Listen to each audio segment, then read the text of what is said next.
Muraho mwiriwe neza mwese. Nishimye cyane ariko reka mbanze mbere kugushimira mwebwe mwese mwafashe umwanya mukaza mukamara hano iki gihe cyose muhamaze. Mwashoboraga kuba muri ahandi mukora ibindi bibareba cyangwa bireba imiryango n'abavandimwe banyu. Ndanashimira rero minisiteri ibishinzwe Bizimana ayobora n'abafashije iyo minisiteri kuza hano bakabaha inyigisho zitandukanye. Ndizera ko izo nyigisho zari zikubiyemo byinshi bimaze kubajyamo bihagije kandi bizabayobora bikanabagirira n'akamaro mu buzima bwanyu ubwo ari bwo bwose.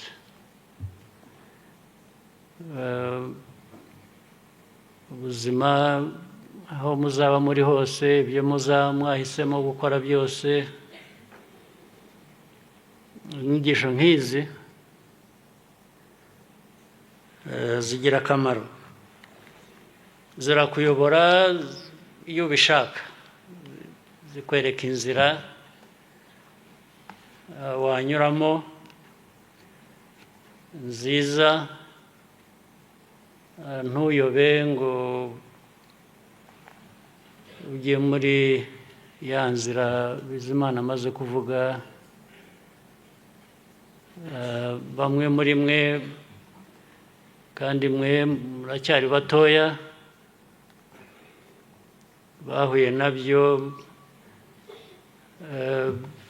bikabagiraho ingaruka. Buriya bigira ingaruka ku buzima bw'abantu igihe kirekire. Hari ibyo by'ubuyobyabwenge, by'ibiyobyabwenge cyangwa iyindi mico nayo yangiza ubuzima, igakoresha abantu ibintu igihe kitari byo, cyane cyane igihe kitari cyo, cyangwa se gukora ibitari byo. Ibyo byangiza ubuzima bw'abantu. Ubu nagira ngo ntarakomeza mbanze mbabaze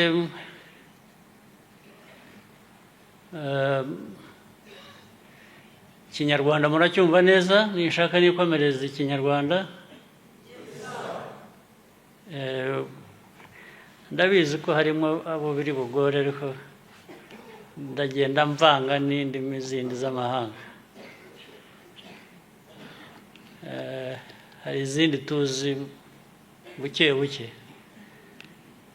Ntabwo nzi Igispanish ariko Igifaransa ndagerageza. Igifaransa numva ikirimo ibyo nshaka mpitamo. Igifaransa kijyanye n'ibyo nshaka ndacyumva, ibyo ntashaka nkirengagiza bigahita simbyumve. Sinzi uwabigishije Bizimana, ninde wigishije aba bana Ikinyarwanda? Kuko Ikinyarwanda usibye mwebwe hari n'abakuru batakizi, ariko amahirwe yanyu nuko yo kuri mwe nuko muracyari bato, mushatse gufata mufata vuba. Ariko abakuru bari hafi kungana nanjye batazi Ikinyarwanda pe, urahendahenda ukavuga ugasubiramo, ariko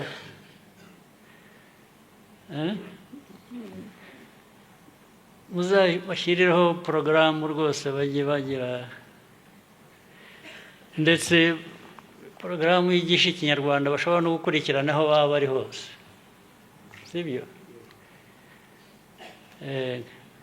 Nka biriya byo kuvuga, buriya yagerageje, buriya numvise ukuntu avuga, agomba kuba nta n'ijambo na rimwe yari azi mbere y'uko wenda aza hano. Biriya byo kuvuga cyane, ntabwo ari cyane, ntabwo ikinyarwanda cyane kibaho. Icyo ni ikinyarwanda cy'ahandi, cyo hanze y'imipaka, bavuga cyane, urabyumva?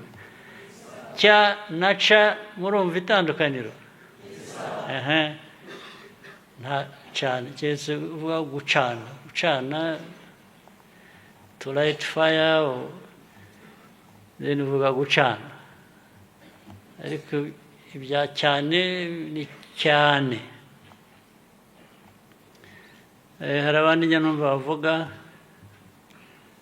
ntago, nta ntago ibaho, ni ntabwo, urabyumva? Ni ntabwo. Cyangwa abandi bakavuga ngo guhereza, ngo namuhereje, yampereje. Urwo ni ururimi rundi rw'ahandi rutari urw'ikinyarwanda. Uvuga guha umuntu, guha, mpa, namuhaye, ntabwo ari namuhereje. Icyo ntabwo ari ikinyarwanda, ni ikinyarwanda cyahinduwe gituruka hirya no hino hanze y'u Rwanda. Guhereza, nta guhereza. CDS nabikubwiye, mujye mwigisha ikinyarwanda no mu forces zacu na IGP n'abandi, indimi zivugwa mushaka kubigoreka kubera ko ashaka kumvikana muri ba bandi ba vibes, bamwe bakunda vibes. Icyo ni ikindi kibazo, iyo ntabwo nakijyamo. Ariko bajye banoza. Ariko numvise mubagejeje kure, numvise bavuga, bazi no gusakuza, ndetse banza bazi no kwivuga. Nigeze kumva ibyo bavugaga mu kanya. Kwivuga murabizi? Maze kumenya ikinyarwanda biragenda biza, ubwo mukomerezaho. Ibyo rero reka mbishyize uruhande. Ibijyanye n'itorero mwabivuze, murabyumva, ni byiza. Itorero ibereyeho kugira ngo abantu, cyane cyane igihugu cyacu, nitwe bireba, nitwe twabihisemo, abantu bahure, bige umuco, bige indangagaciro, bige ibintu byinshi bitegura abantu guhangana n'ubuzima butandukanye aho waba uri hose ku isi. Ugahangana n'ibyo ushingiye ku muco wahawe n'igihugu cyawe. Umuco burya umuntu, umuryango, igihugu bibaho bishingiye kuri kamere y'uwo muntu umuryango n'igihugu. Ibyo rero kugira ngo bigende neza ndetse bigirire akamaro abantu ku giti cyabo, bigirire akamaro imiryango, bigirire akamaro igihugu, bibamo inyigisho, bibamo ubwenge, bibamo kumenya. Abantu bose bavukana ubwenge. Ku bwenge ukubakiraho kumenya. Ubwenge bwaba bukurimo butuma umenya iyo ushakishije kumenya. Nanone kugira ngo bifate biterwa n'abantu guhitamo. Urahitamo. Ni nk'uko mwahisemo kuza hano. Ubu mwaje hano kubera ko mwahisemo. Hari icyo mwashakaga. Nta wabakoreshejeho ingufu kugira ngo mube muri hano. Nimwe mwabihisemo muraza. Ufite icyo mwashakaga. Uko gushaka rero mwashaka kumenya. Mwashaka kumenya ibibareba, ibireba abantu n'ubuzima bwabo, ibireba umuco, ibireba imyifatire ituma abantu batera imbere uko bikwiye. Amajyambere. Ikindi kugira ngo ibyo bifate bigirire akamaro imyifatire navugaga, kugira ngo abantu bose mu ndimi zose iyo uvuze discipline barabyumva.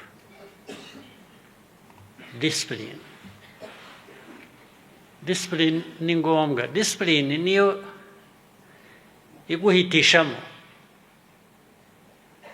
icyo ushaka n'uko ugikora n'impamvu. Ndetse discipline ikakuyobora, gatuma muri kwa guhitamo ugira ibyo uhitamo bizima. Kubaha, kwiyubaha,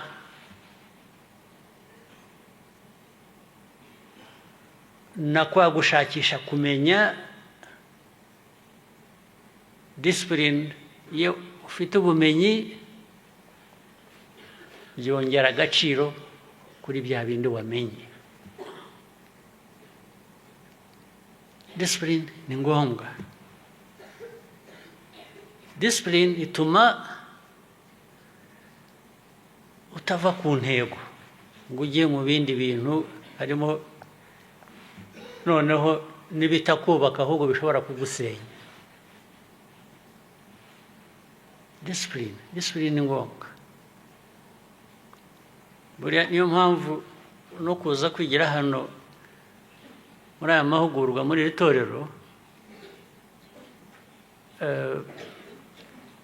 uko mumeze uku, ibyo mwavuze mwize muri hano ni iki, ni ibigushyiramo discipline. Ubishaka rero bimugeza kure. Ubisuzuguye ntabikurikize uko bikwiye, wenda bikugeza hafi bikarangira. Ariko discipline cyane cyane mukiri batoya mwebwe rero. Iki gihugu cy'u Rwanda n'Abanyarwanda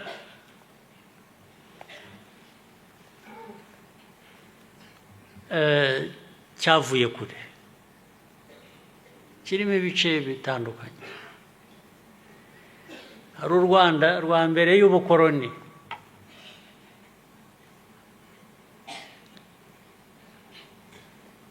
ndetse uru Rwanda mbere y'ubukoloni njye nibwira ko ruruta u Rwanda nyuma y'ubukoloni, aho ubukoloni bubereye. u Rwanda rwa mbere y'ubukoloni ruruta u Rwanda rwo mu bukoloni, kuko ubukoloni bwaraje buhindura abantu, biriya byose Imana yavugaga cyangwa abatugejejeho byinshi batugejejeho, umukobwa n'umuhungu,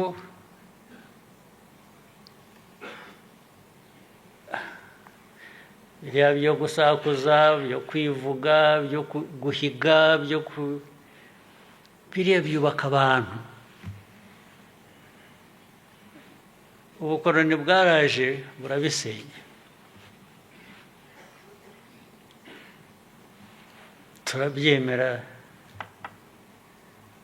ibintu byiza nk'ibyo birabura, tujya mu bindi. ibyabo baje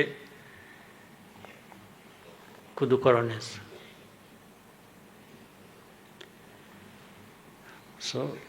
hanyuma rero ubukoloni nabwo bugira igihe cyabwo, burarangira. ariko burangira mu gice kimwe, buhindura isura, burakomeza, ariko bukomeza muri twe, bukomeza mu banyarwanda. abanyarwanda bakajya aho mukuriye, uko mungana, uko murabizi, mujya mubibona amatariki runaka, kwizihiza independence, ubwigenge, tukabyina, ariko iyo usesenguye neza n'ibintu byinshi, no muri uko kwishima, muri uko kubyina n'iki, akenshi abantu bavuye kuko abanyarwanda bishimaga, ukwishima bagushyiramo ubukoloni, ibyo bwabasigiye. ibyo nabyo reka ndeke kubitindaho. ubukoloni nyuma yabwo ibyabaye murabizi, n'ibyo byabayemo. ibi minisiteri irebana n'iby'ubumwe, ubumwe tugerageza kubaka bwasenyutse icyo gihe cy'ubukoloni. noneho rwose gusenyuka bishimangirwa n'abagiyeho abayobozi bikurikira ubwo bukoloni. ndetse hanyuma habaho kwibohora, habaho liberation, nayo mwarayumvise. bamwe muri mwe yatangiye cyangwa yabaye mutaravuka, mwavutse muri liberation cyangwa ikimara kuba gatoya, abenshi hafi mwese. mwebwe rero urubyiruko, mwebwe mukiri bato, mufite kubifatira aho mubisanze. ubu navuga ko igihe ni icyanyu, ni mwebwe turiho tureba ubu. twebwe turabyina tuvamo. iyo ubyina uvamo rero, uribaza uti ukurikiye ninde, ameze ate? sibyo? Yes. Twebwe ubu tubyina tuvamo ariko tureba imbere yacu tuvuga ngo ariko hameze hate, hazaba hate, hazabeshwaho nande. Icyo gisubizo ni mwebwe, mwabyanga mwabikunda.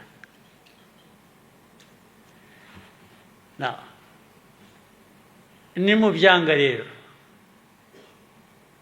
imbere hazaba habi, ndetse namwe mwabyanze bibagireho ingaruka.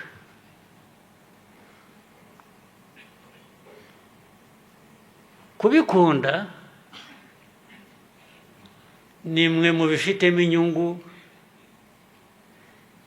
nubwo abazaba bagiye iruhande icyo gihe batwebwe, natwe tuzaba tukibifitemo inyungu. Tuba tureba ngo aba bana bacu tubasize he? Tubasize bameze bati? Barakomeje inzira nziza bavukiyemo, ababyeyi babo babasigiye, cyangwa se byose byakozwe byapfuye ubusa? Birashoboka rwose gupfa ubusa. Abantu babohoye igihugu, shyiramo politike igarura abanyarwanda hamwe, politiki ijyanye n'amajyambere, u Rwanda rugatera imbere rukareka guhora ari urukene rusabiriza. Byinshi. Ubu se mwebwe muzabireka bigire bityo bibagwe hejuru? Ntimuzabikore rwose, ndabasabye. Muramenye mutazakora ishyano.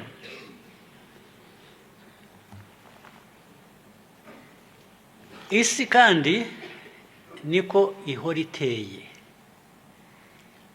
Isi izana ibyayo, izana ibyiza,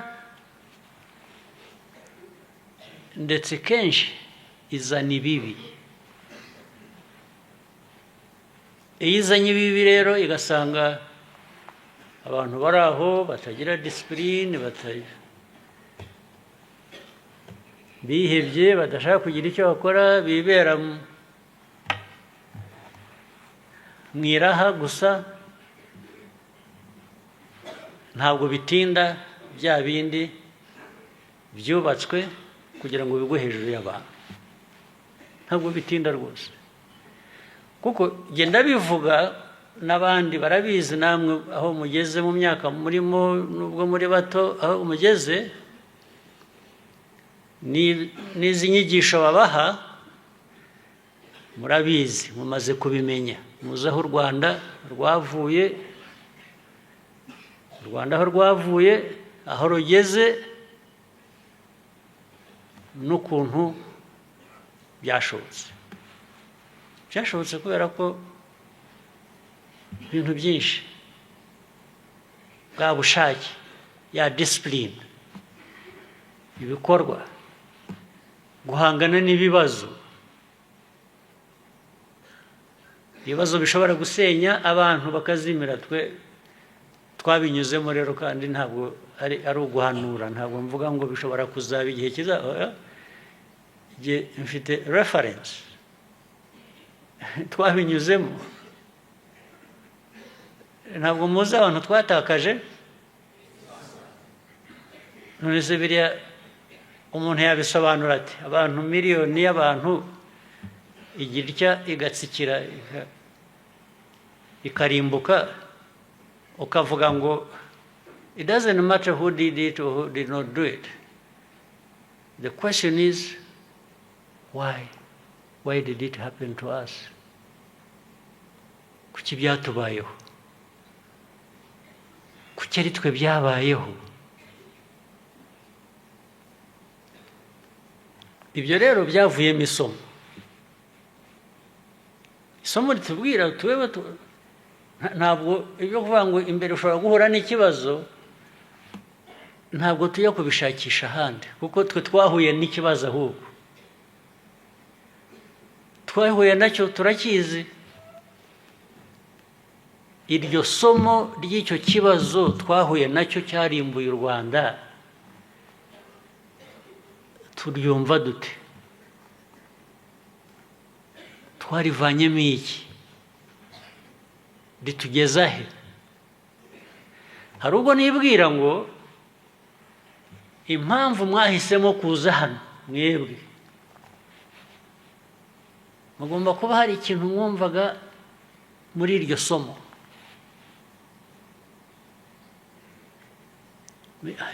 harimo ayo mateka avuga ngo aho dukomoka iwacu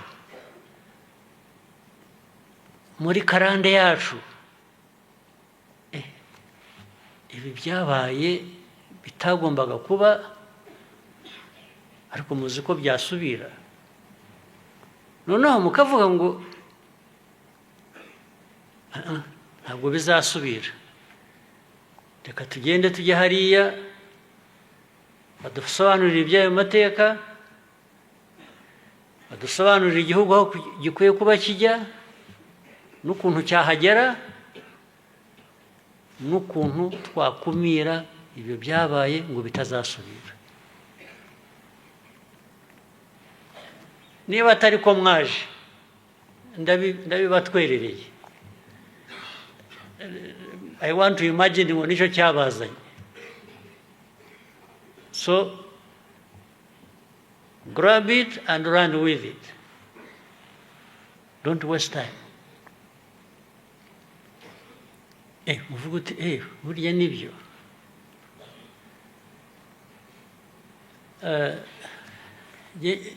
nkiri umwana nkamwe muri abana njye niko nagiye muri ibi bintu ariko uko nagiyemo niyo mpamvu nshatse kuvuga ngo hari n'abatabizi uko nagiyemo hari ikintu kikujyamo kikakurya kikakuzengereza ugashakisha ariko niki nagira nti utaracyumva neza icyo ari cyo njye ntabwo nagize amahirwe yo guhera nk'aha ngaha muhereye mwebwe yo kubabwira ngo ariko hano hari itorero mu itorero bagira batya nta torero nigeze njyamo itorero nagiyemo aho narigiyemo nabwo narigiyemo rimeze ntabwo ryitwaga itorero nayo ndaho nshakisha ariko hari ikibazo ntiyagira ati uraho ushakisha ngwa ku gihe cyari kirimo abandi bantu bari mu byabo ndababwira nakuriye muri Uganda guhera ndi imyaka 4-5 ndinda mba 20 nanjye 21 n'ibiri hagati aho none nashakiraga ariko ntazi n'ibyo ari byo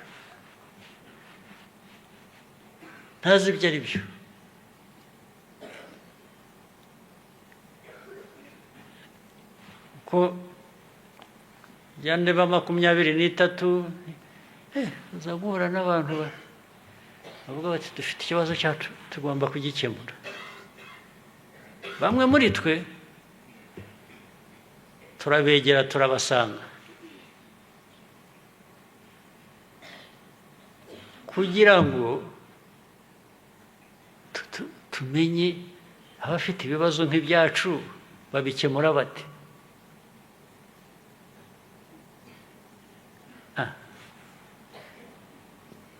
tugira amahirwe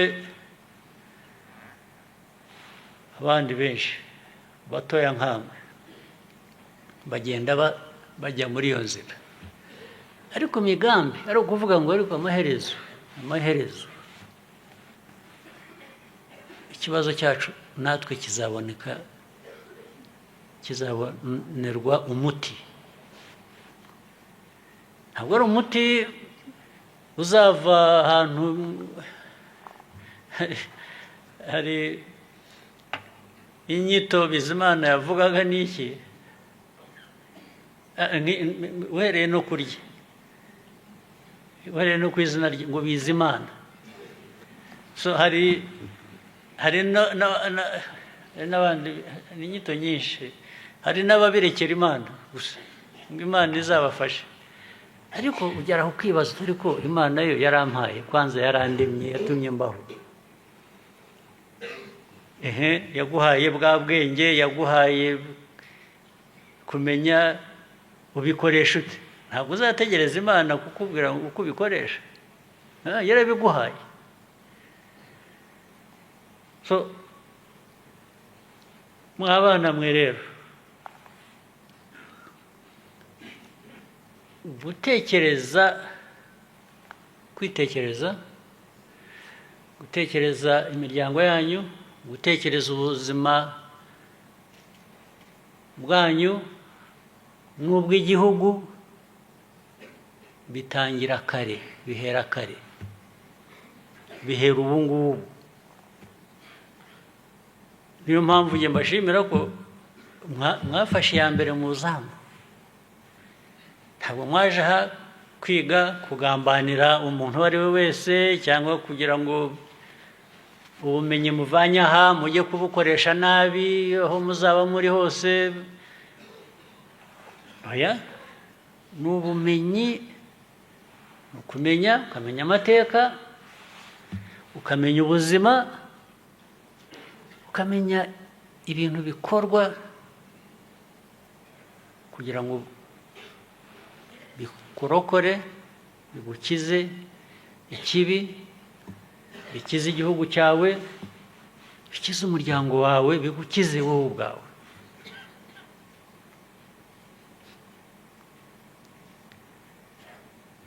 Kuriya kurasa ngira ngo barabibigishije. Ubu muzi kurasa? Aha, ntako bisa. Ni ukurasa kandi mudahusha, sibyo? Ariko hari inshingano iremereye rero. Urasa iki? Utazajya kurasa umuntu umwambura amafaranga cyangwa umwambura umutungo we. Nabwo bigira igihe. Icyo gihe iyo kitageze aho ugomba kwitabaza intwaro, nta mpamvu yo kuyikoresha. Igihe kigeze kigera mu buryo bwa rusange, ntabwo kigera ku muntu umwe gusa,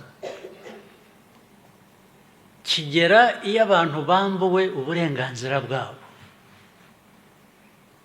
Iyo abantu bambuwe uburenganzira bwabo bakagezwa kure nk'aho twagejejwe, abantu bagashakisha ubundi buryo ibyo byakemuka, ubwo buryo bukabura. The last resort bikaba kuvuga ngo noneho urabizi tugiye kubipfa, ngomba kugira uburenganzira bwanjye. Bya bindi byose twavugaga, dutanga ingero z'Imana. Hari umuntu waremye abandi se? Hapana. Twitwa ko twaremwe n'ibizi, izina Bizimana.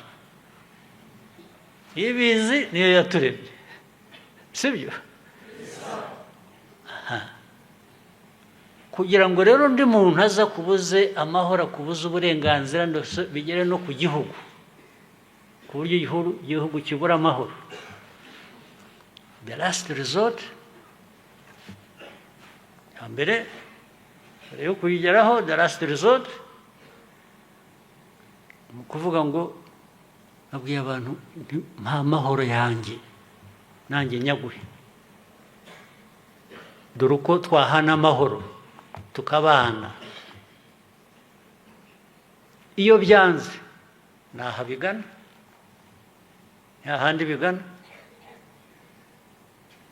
Muribuka kera icyo gihe nababwiye turi hanze, turi impunzi,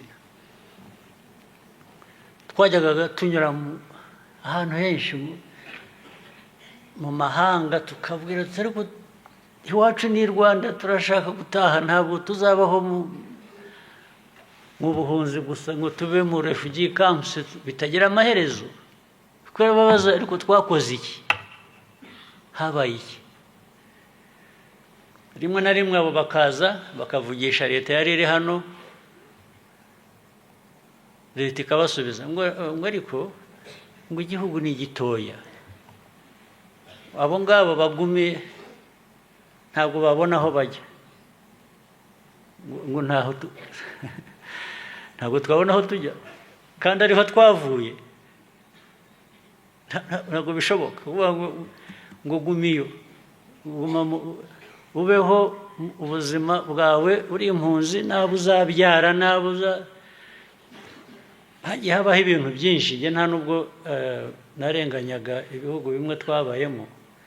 Ibihugu bimwe twabayemo byadufashe nk'impunzi nyine, ndetse barushaho badufata neza, kuko no muri izo ngorane hari abantu bagiraga batya, abana bakiga, bagira bateka, ukabaho utyo ariko udafite iyo right. Rero nabwiraga abantu no muri liberation yacu yitangira, abo bantu babiri hari aho twabaye batagufashe neza wenda ku buryo washakaga cyangwa wifuza, hari n'igihugu cyawe cyakubujije gutaha ngo ni hato.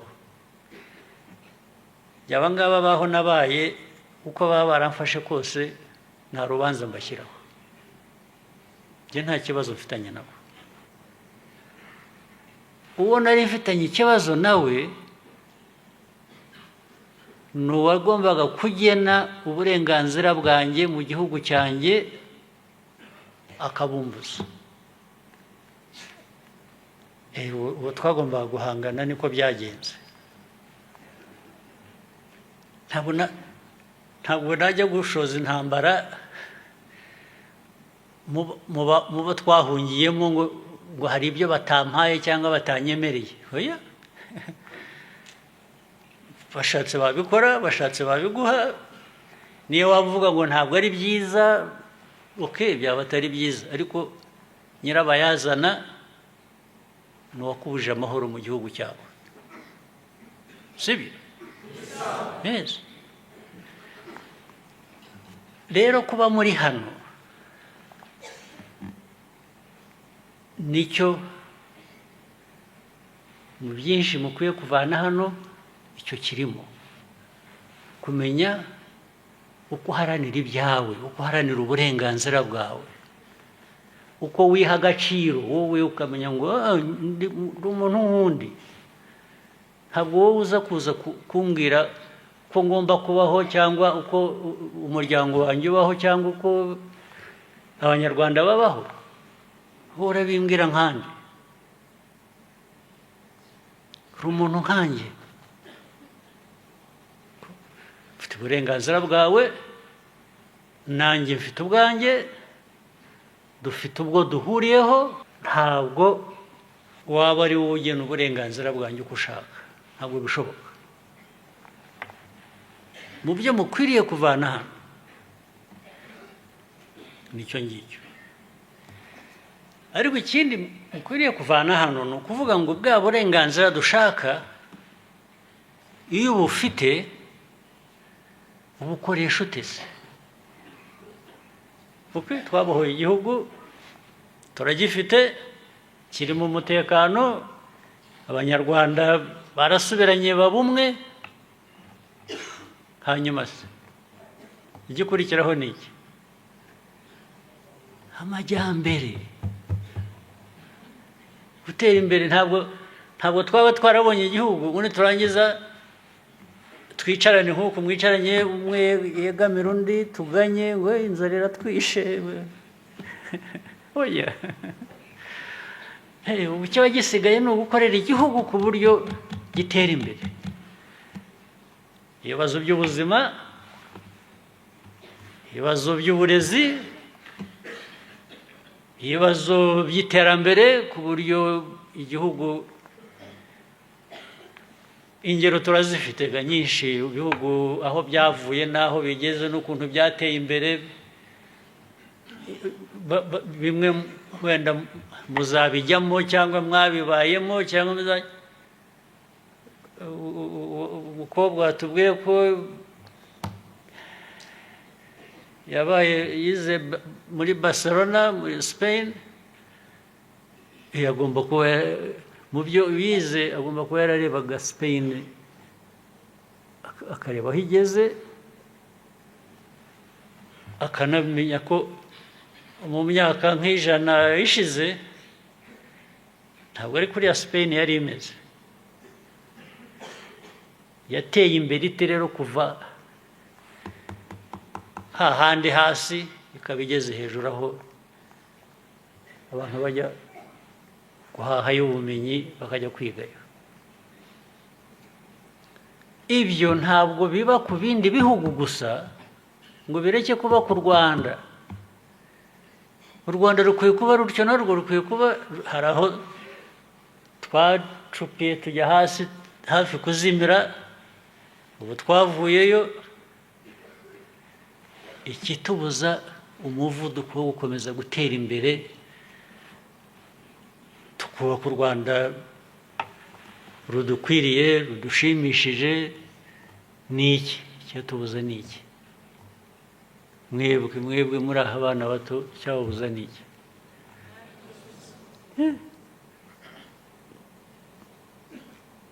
Nta nzitizi n'imwe, nta gihari. Ariko ntabwo bipfa kuboneka gusa. Ntabwo uzagira utya ugakora ubusa, uganya, ukirirwa utya, buri mugoroba ukajya mu nzu ukifungirana ugasenga, ntacyo uzavanamo pe na busa, zero. I am witness to those things. Mwebwe muri bato wenda ntimubizi, ngenda bibabwira nk'uwabibayemo, nk'uwabibonye, ntabwo n'abandi benshi barabizi. Umunsi mwicaye aho mukaganya gusa, ikindi mukwiye kuba muvanaho ahangaha kijyanye n'ibyo mvuga, be problem solvers. Buri gihe shakisha uko wakwishakamo igisubizo, wihereho, kandi wihereho ufite confidence, mwakucere ibyo ushobora gutanga ibisubizo bikurimo nk'uko biba mu bandi. Kuki abandi baba babifite we ntubigire? So that is the starting point.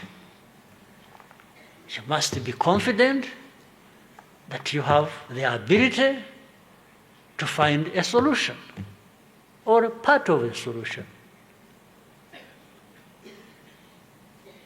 Naho ugiye gusa ukajya uhora aho, hari abantu babaho batyo, bagahora bakomplaining, leta ntiduha ibi. No.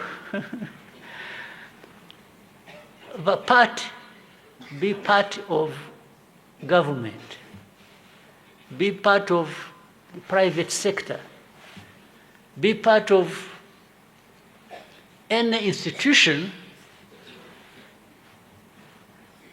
that actually that being that part is your right. Uburenganzira bwawe.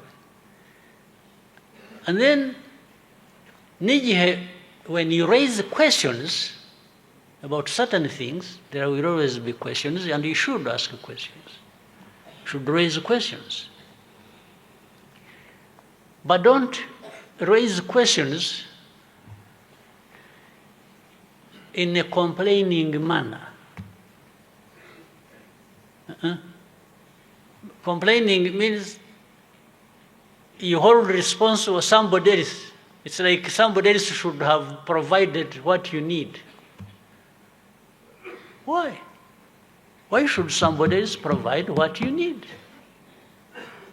Yes, somebody else can, but it should not be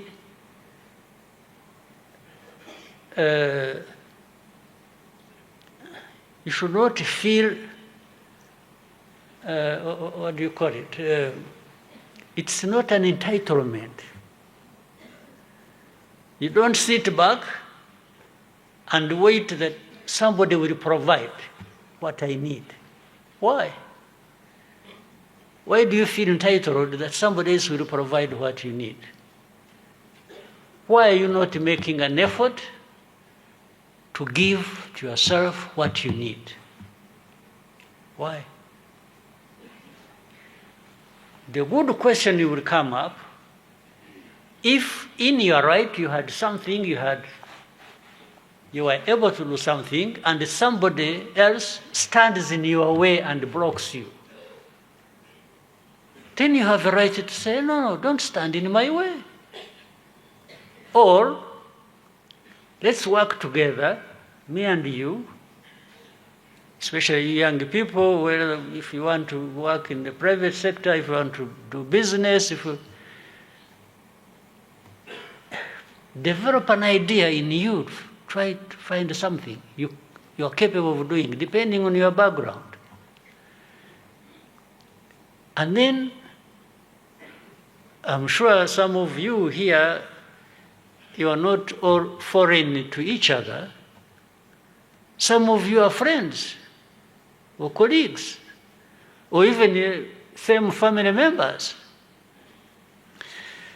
So if one person has an idea and reaches out to a friend, a colleague, or whatever, and you say, you know what, I have an idea. If the other one you are talking to doesn't have an idea, actually that may prompt that person to develop an idea quickly. And his idea or her idea and the other one, the three people coming together and say, let's do something. That is possible, and it will solve many problems you face. Even if you have come together and you meet a dead end, you can't go further. You can say, you know what? Now this is when you can say, why don't we go to a government institution that maybe has some means or that has a responsibility to support people who have ideas. Let's go to so and so. Let's go to Bizimana and say, you know what? We heard that you sit in the cabinet. Can you take this idea for us and tell people that we started something, but we are stuck? Somebody, maybe somehow government may chip in, or go to anybody else you think may be useful. But if you sit back and say, this government, you see, even people who have ideas, they can't help. You see, we had an idea, we did this, but when you have not even reached out to the government to say, you know what, we have an idea, help us. maybe 10 out of 10 ideas you have developed or approaches you make, or 10 may not work favorably for you, but 6, maybe 6 will work. 6 out of 10 may work. Why not? So it's worth giving it a try. Muranyumva? Yes, yes, yes. No complaints, please. At least no complaints for the sake of it. But you can complain the right way. You can say, you know, I had an idea, and I think this idea would work if I had this kind of support. The first point of call is your colleague.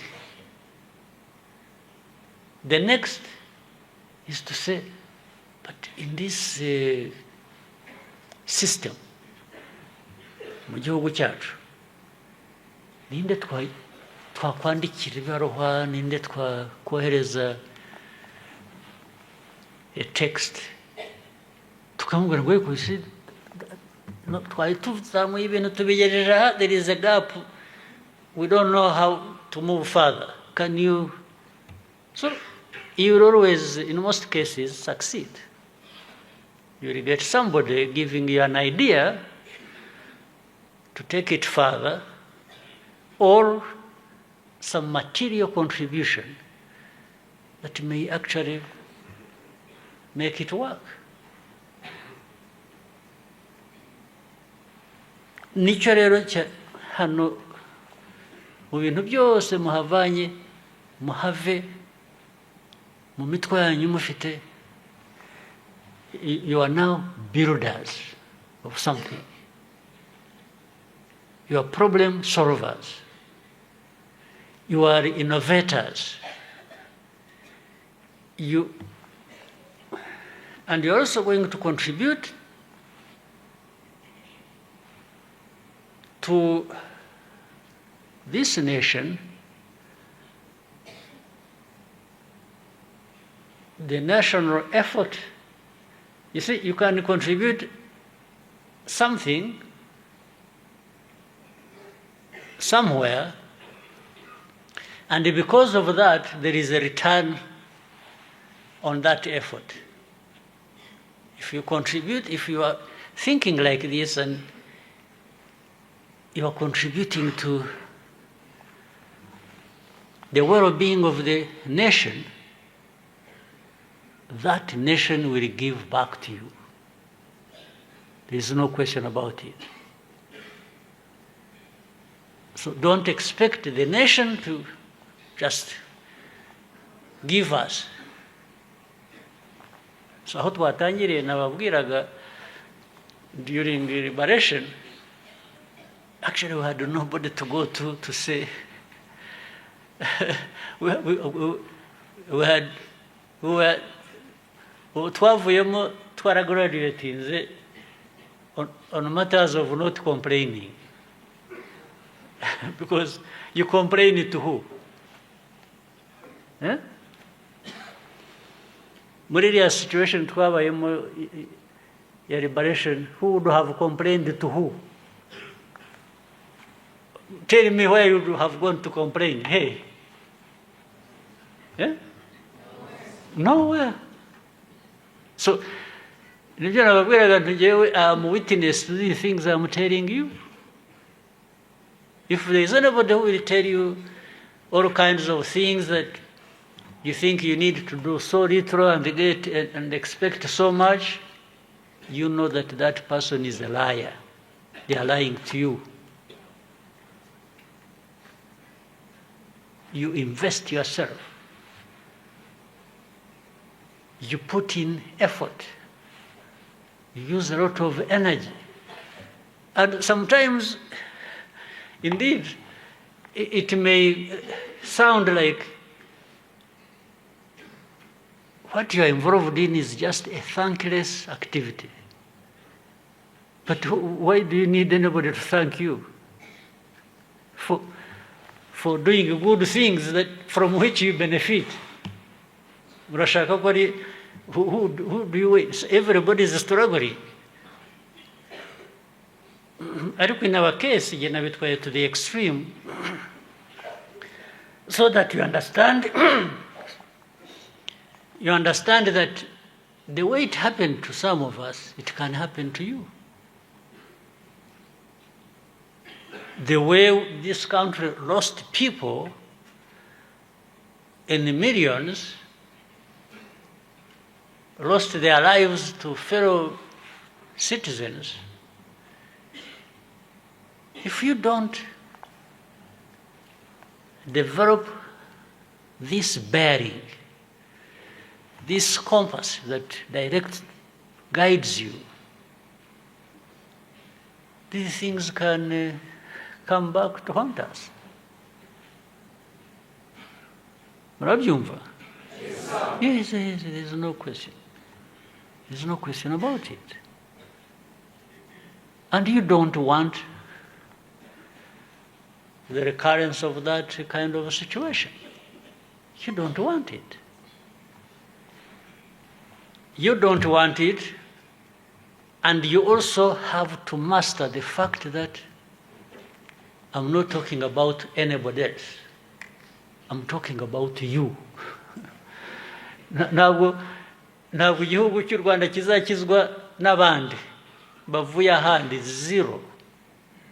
If you thought there is anything like that, quickly change your mind. It is not like that. It doesn't happen like that.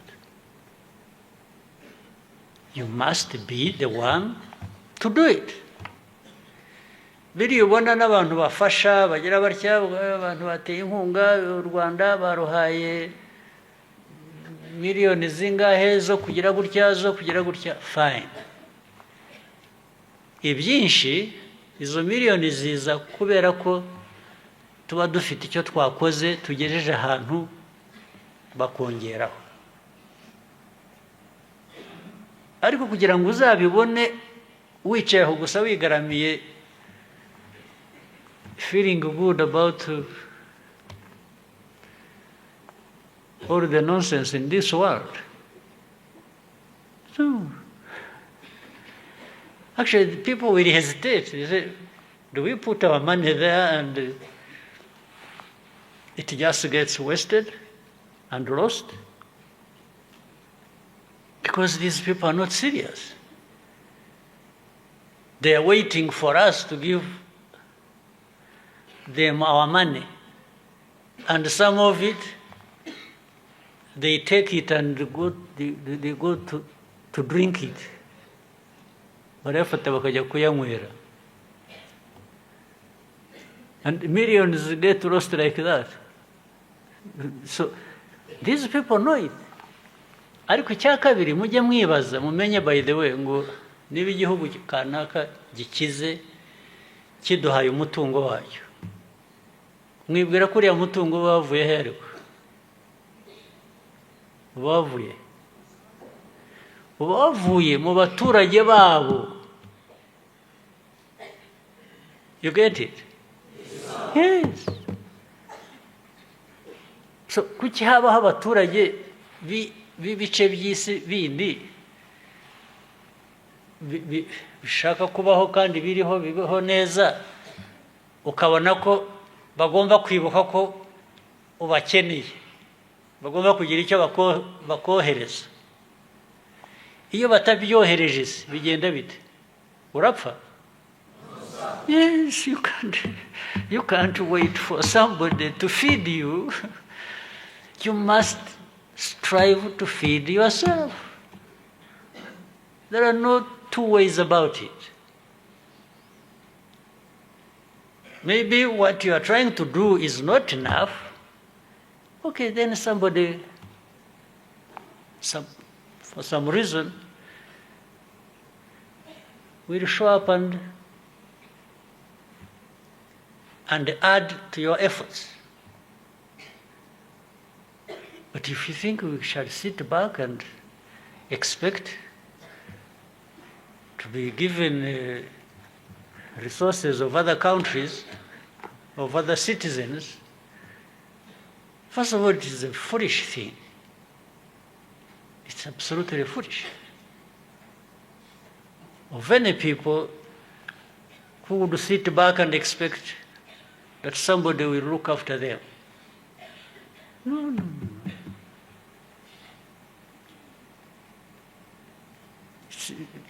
People call it, they find nice words and go, dependence.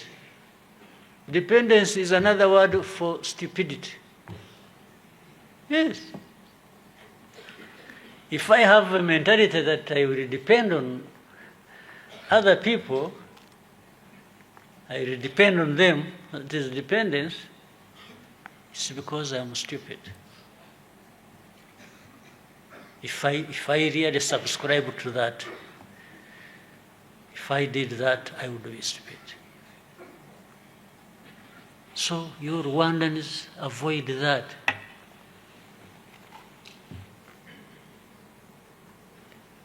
And the time is now. And the people, ni mwebwe. Yes? Yes. Some others have played their part, whether in full or in half. So it is up to you to come and fill the gap. And then continue beyond that to something else that you deserve. Another level higher than where we have reached this country. Where have the level at which we have delivered this country, you can go higher. And it's you, it's not somebody else. We are waiting from another place. No, not from another planet, not from another continent, not from anywhere. Those being awaited, ni mwebwe. Then in short, you are waiting for yourselves. So you must think about it.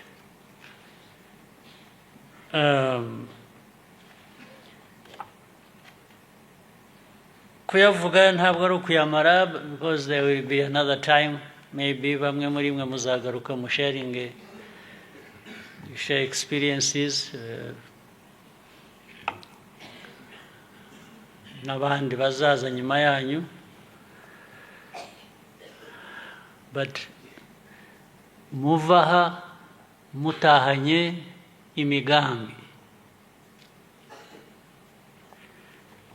Individually, collectively, you should contribute to.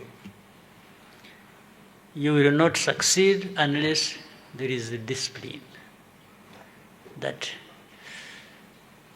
keeps bothering you, in a sense that you want to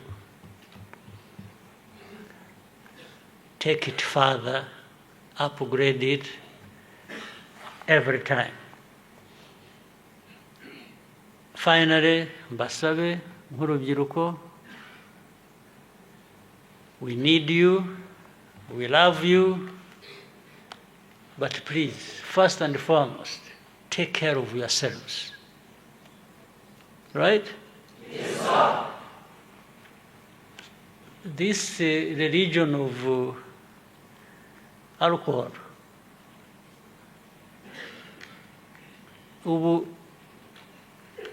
I think even if people recruit others into it,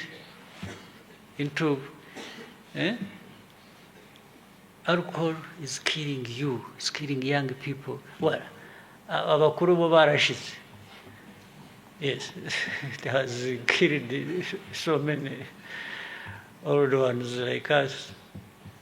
Abandi bari mu nzira basa nk'abananiwe ariko I want to warn you and beg you that ibi byose tuvuga byabazanye hano imigambi dufite ku gihugu n'iki, this thing will kill you before you realize your ambitions, if you have any, because you must have ambitions first of all. Then don't cut your life short for really nothing. Then hari alcohol, hari ibindi biri hanyuma bindi by'ibiyobyabwenge bikaze bibatumura banywa mu matabi n'ibiki. Urumogi murabwumva? Uwababwiye ko rwamukijije cyangwa rwakijije umuryango we cyangwa rwakijije igihugu ninde? Ndabatumye muzanshakire just one person, only one, I don't want two. Muzanshakire umuntu umwe ushobora gutanga testimony akavuga ko byamukijije. Uwo muntu ni mumunzanira, nzabanza mpembe wowe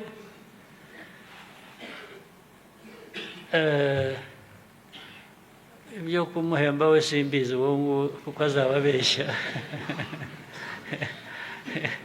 He should just end up in jail kuko azababeshya. Ariko still you make an effort mumunshakire. Yes, I can put a bet on that. Mushakire umwe uzaza agatanga testimony agahagarara imbere y'abantu hano akababwira ati ibyo mujya mwumva abantu bamwe barakabya, jyewe dore aho anutangiriye, dore uko nari imeze, dore aho ngeze, nirwo rwankirije nta kindi. Muzamunshakire please. Jye naramushatse naramubuze.